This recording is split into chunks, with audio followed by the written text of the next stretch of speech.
ఇది Sunday video friends.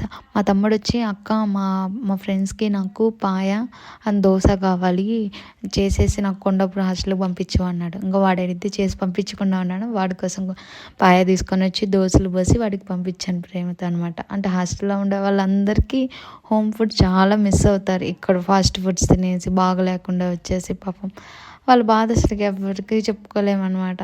ఘోరంగా ఉంటుంది అనమాట హాస్టల్ లైఫ్ సిచ్యువేషన్. తర్వాత సండే ఆర్డర్స్ ఉంటే అవి కూడా ప్రిపేర్ చేసి పంపించేసాను. కొంచెం అలా రిలాక్స్ అవుతుంది ఫోన్ చూస్తూ ఉంటే ఎర్రగడ్డ సంత అని కనిపించింది.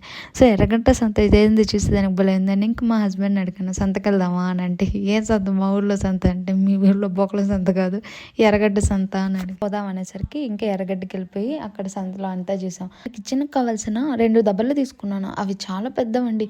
2 కలిపి నాకు 1000 రూపీస్కి ఇచ్చాను. అప్ప నేను షాక్ అయిపోయాను. ఎంత హ్యాపీ అంటే అంత హ్యాపీ అనిపించింది. తర్వాత అలా వెళ్తూ ఉంటే పక్షులు అన్నీ అమ్ముతున్నారు. అప్పుడు కుక్క పిల్లలు అవన్నీ చూస్తుంటే ఎంతో ముద్దుగా ఉండి అవన్నీ చూస్తుంటే నాకు మా పెట్టి గుర్తొచ్చింది. నాకు డాగ్స్ అంటే చాలా ఇష్టం. మరి మీకు ఇష్టమైతే కామెంట్ చేయండి. తర్వాత ఒక ఇరానీ చాయ్ తాగాను అనమాట. నాకు టీ అంటే పిచ్చి. డైలీ ఒక 4-5 తాగాల్సింది, లేకపోతే ఈ డే గడవదనమాట నాకు. టీ పిచ్చి వాళ్ళు ఎంతమంది ఉన్నారు మరి మీలో? ఎవరెవరో కింద కమెంట్ చేయండి, మాట్లాడుకుందాం. కిచెన్ ఓపెన్ చేసి 1 వీకే అయింది, కానీ మీరు చూపించే లవ్ అండ్ సపోర్ట్ ఉంది, దానికి రియల్లీ చాలా చాలా థ్యాంక్స్ అండి. ఇలాగే సపోర్ట్ చేయండి అండ్ నా టేస్టీ ఫుడ్ని ఎంజాయ్ చేయండి.